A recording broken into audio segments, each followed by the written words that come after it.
Well, thank you everyone for coming by. I'm excited to talk today with Kyoung Chun. We're going to talk about some of her work. Now, if you're not familiar with Zoom, just to give you a heads up, everyone will remain on mute initially. So if you have questions or anything, we'll have a Q&A at the end that we're excited about. So, and you feel welcome to type it in the chat box or anything, your questions. If you're anything like me and you're afraid you'll forget it, your question, feel free to throw it in the chat box and we can always revisit it at the end. But yeah, I just want to talk a little bit about Kyoung real quick. So her education, she actually graduated in 1989 with a Bachelor's of Art from Ewha Women's University from Seoul, Korea. And from 2010 to 2012, she got her Master in Fine Arts from Georgia State. And then she's currently participating in Atlanta Contemporary's Studio Artist Program. But she's also done a fellowship soon after she got her MFA with the Walthall Artist Fellowship from WonderRoot. She's also done numerous exhibitions, just to name a couple of her more recent and upcoming ones. She is doing a solo exhibition for the 2020 Interconnected Blue Heron Nature Preserve in Atlanta. She's also doing a few group exhibitions in 2020 as well. Some of them being The Living Room, Stoveworks in Chattanooga, Searching Home, Are We There Yet? Upcoming, and that's going to be in Dalton Gallery. And then we have Women's Herstory, Peachtree Gallery for Atlanta, Georgia. And then Tiny Universe Gallery, Athens, Hotel Indigo. So thank you for joining us, Kyoung. Thank you. So I know you've been keeping pretty busy during quarantine, is that right? Yes. We were it's been totally unexpected situation. So we have to come up with a new lifestyle and then strategy and then different type of making, right? Right. But you've been resourceful and keeping busy. So one of the works that we're excited to talk about today is actually flowered in two circles. I'm actually going to put it up on the screen, but I would love to hear you talk about it a little bit more. Sure, yes. So usually I'm a painter, right? I'm a more like 2D person, right? So, but somehow that during time I couldn't come here at the studio, and then actually I was participating on 2-person show in New York City. Right now it's up, right? But it's indefinitely right now stopped. So it was very frustrating. That was my first New York inaugural show, and then the space is a project art space in New York City, and the show and the opening was pretty beautiful, and then it was pretty well received, successful opening. Then right after 10 days, the show has to close. So I was and then another solo show at the park, Nature Preserve Park in Atlanta was planned in April this year, but it has to be delayed to next year, January, right? So a lot of these things happened, right? But I'm still pretty grateful, right? Because I'm still here and making art, and then my good friends and family, they are all so far safe.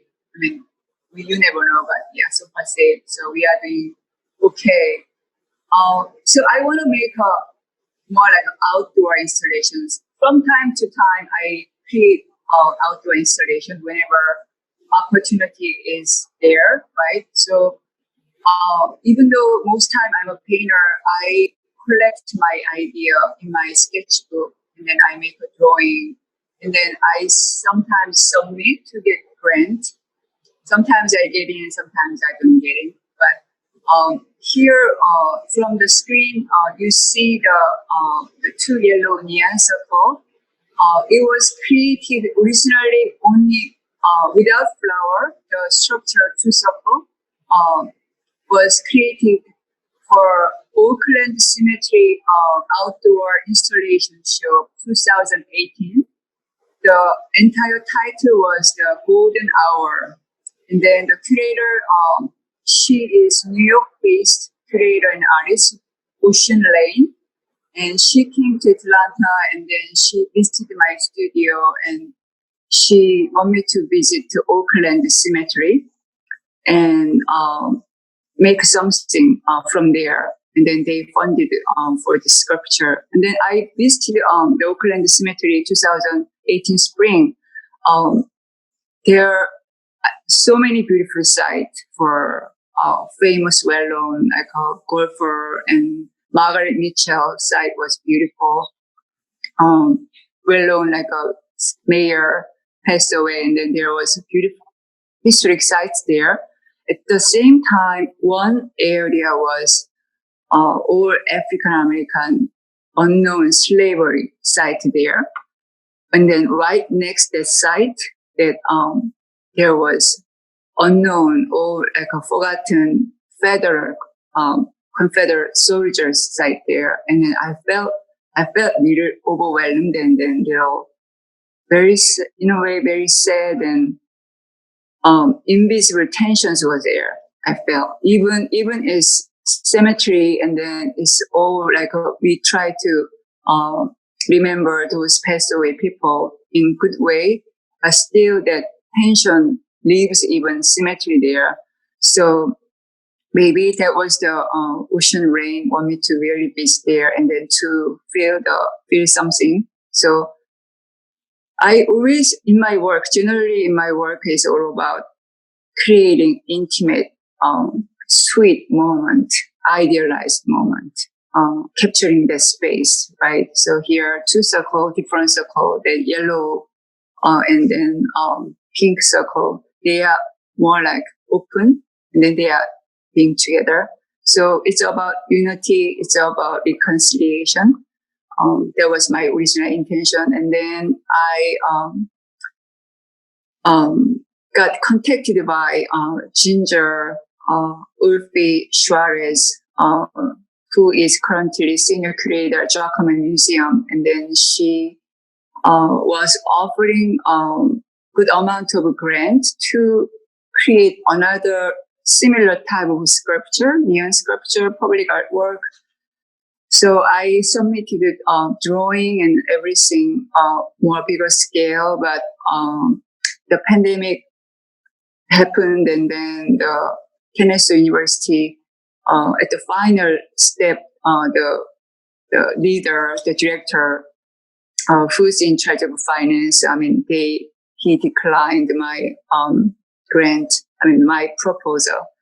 So the site was closed, and then we couldn't come up with another idea in the public space. That's why I was thinking about then what if my front yard or my backyard could be just my exhibition area, the installation area. And then Ginger actually really liked the idea. So she's still finishing up the essay for that. So it was Mother's Day, and then Mother's Day was coming, and then all the woman, since I'm a woman and then I'm a mother. So I just want to create something positive. At the same time, so older woman, and then it doesn't necessarily to be a mother, but older woman who works for their family or their neighbor and their community. I just really want to celebrate them. And then at the same time, my home is near Emory University, and then CDC workers there. So to be thankful, to express my thanks to the frontline workers, I kind of layered the flowers. So it somehow that my private yard become more like a public space, and then people were jogging and biking and then walking with dog, and they stop by and they were asking questions, and then while maintaining the social distancing 6 feet, we were talking about, and some people, they asked that they can take a picture with the family, so they came by and they took a picture. And so it was really nice experience for me, that doing things like a really different, like for more like a public artwork. Yeah, That's fantastic. And I like the fact that not only does it visually represent unity, but it kind of actually created and induced unity in a way, it sounds like. yes. I mean, to make the structure, that flower structure was pretty challenging. So I invited my good friend Jane Garber, who is a very talented sculptor. So I mean, we tried to make it, but there was little flaws, so we have to improve it in the future. But it was really fun experience. Yeah. So I try to propose and get better, right? And then so we'll see what happens. But it was really fun and exciting and rewarding experience. I love public art in a way, because we can really, a lot of people sometimes they get intimidated to come to the museum or private gallery. And then, so I think a lot of artists try to bring the work outside, and then the way that people can easily just pass by. And then sometimes it's not necessary if it's artwork or not. It just, I don't need to be really that my work should be recognized as a serious fine artwork. It could be they can just recognize it as an object, but maybe a little bit inviting work, right? So gives them like a good feeling. That I think that act as an artist is pretty important and meaningful to me. No, that's fantastic. And especially, with everything that is going on right now and so forth, or at least I feel the more positive energy and positive that you can put into the world and the atmosphere, we definitely could be using more. So all that anyone can do is perfect. Yes, right. Well, thank you for sharing that with us, and I'm excited to see the version 2.0, if you will, of this, and how you improve and alter. So I'm actually really excited to see that. Right. Yeah. I mean, of course. Yeah. I have a couple of different sketches. So yeah. Whenever there is like a grand opportunity, then I just try to submit again. So maybe can I just start a couple of recent work, right?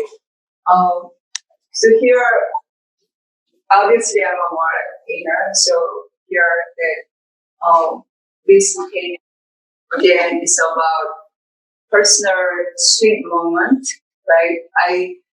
2017, I went to Greece for the residency for 3 weeks.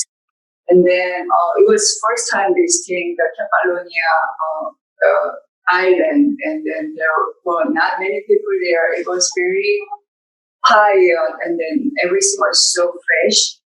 So that moment, the experience of being there, and then just resting, and then a lot of hiking, and then meeting artists from like London, from Berlin, and all different area. And then it was like a small group of 15 people. Every night we get together on the outdoor the residence building, and then we get a dinner at the late night, 9 p.m. So it was such a great different experience.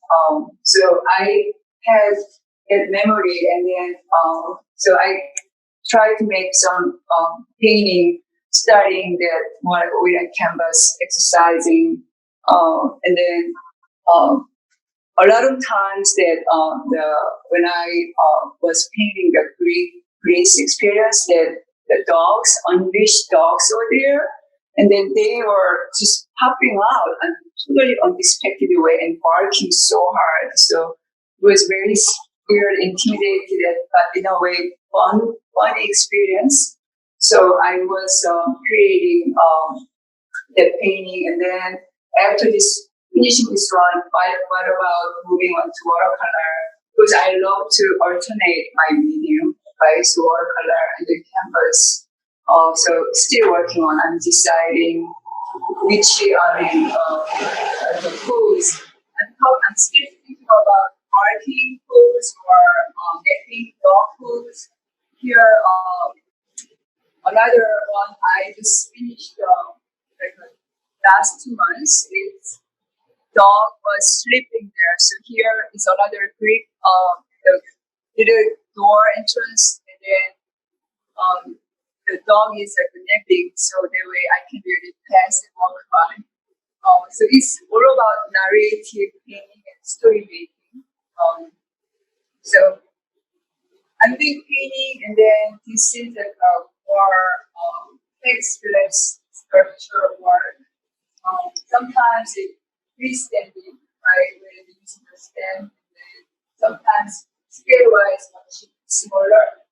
And here, that I was thinking about painting is such an intimate object, a very passive object. So what if I am creating a space at a gallery or museum in such a nice, serene and peaceful space whenever there. So I insert my painting and then want to glorifying using the plexiglass, and I tried to choose like a minimal color, so showing very transparent look at the same time. It's little divine. So it's like a house over the one artwork.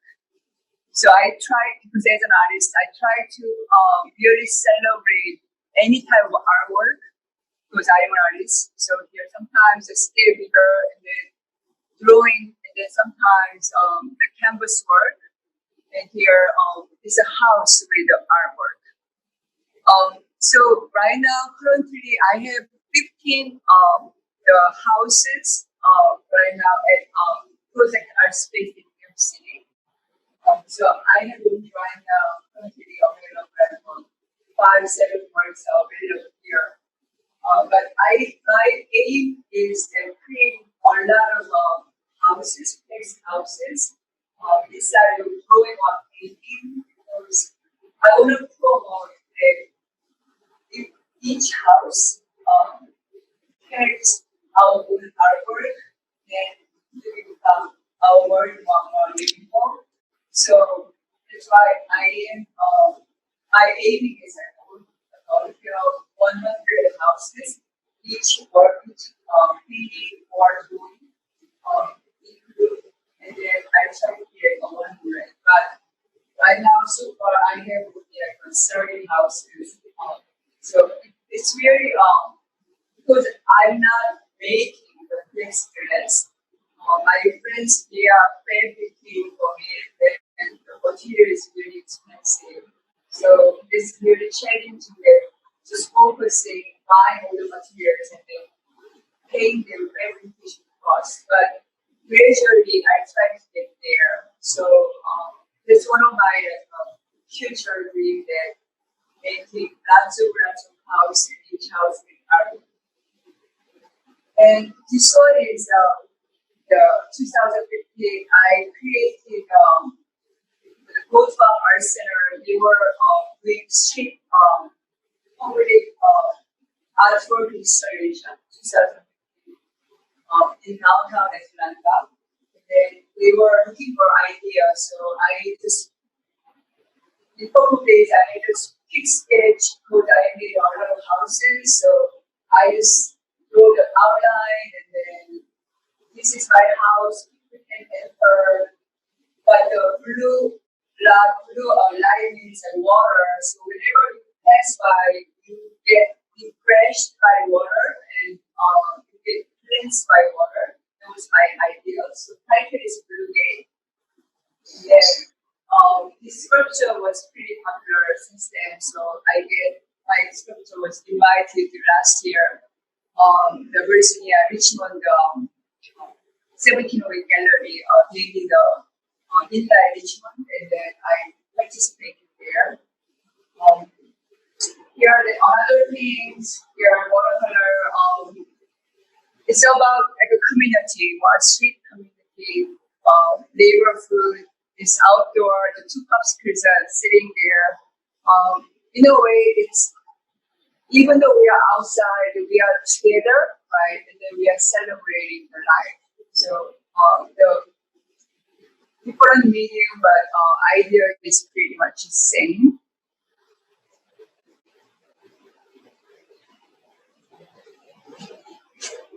And then another ceiling installation I came up last year for the Mint Gallery installation call.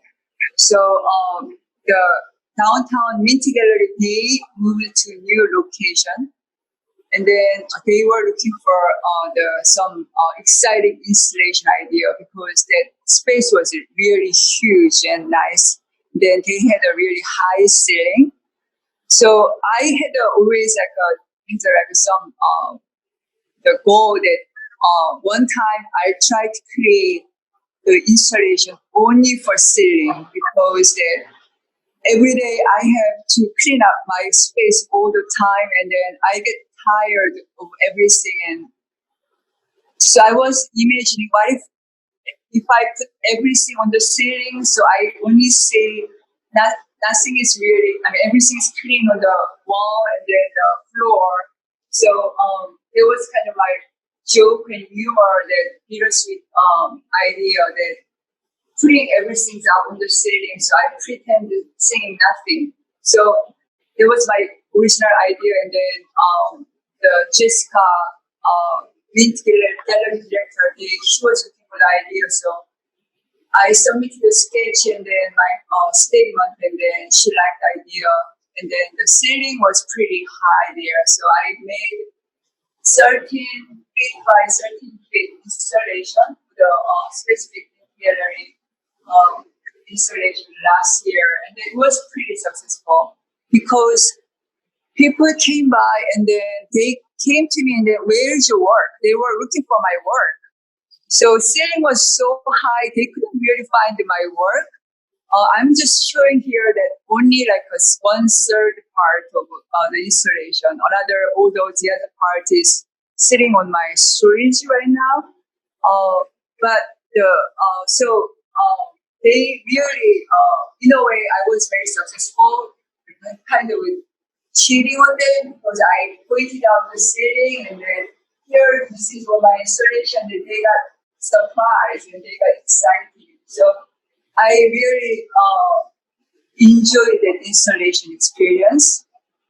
So Mike Callaway Fagan, he's a curator at the Stoveworks in Chattanooga, Tennessee, and they are really creating right now ambitious, huge nonprofit museum space.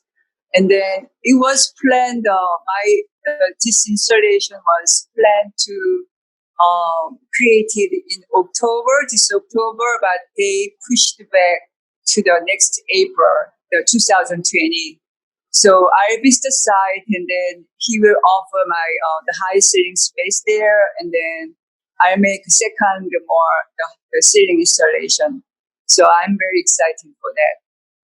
That's fantastic. I hate to interrupt a little bit, but we are running a little bit out of time, so I do want to give everyone an opportunity to ask some questions and so forth. Sure, yes. Hi. I just absolutely love your work, and I was wondering, because the audio cut out just a little bit, about how many houses are you planning to make? 100? Is that what you're saying? And then also, oh my gosh, I love that you're doing the ceiling installations, and it's nice to hear like where that came from. I enjoyed seeing that before. Okay, how many houses, please? Did you say you were planning on making 100 houses? Yes, in the end, yes. That's my. Oh, okay. it is my goal right now. But so far I have about like 31 houses, and then because I keep making and then I keep selling. Oh, good. That's good. Every year I ended up selling like at least 3-4 pieces, right? So I keep adding and then just people grabbing. It's because some houses the scale is small and then pretty affordable price, and so yes, so I ended up selling last year like 5 sculpture those houses, and then so that's why I keep making, but the numbers like stay a little bit like low slowly. So but I mean it's a part of like life and nature. So, but my aim is that making 40 houses first, right, and then after that, then like 100. Yes, that's that's.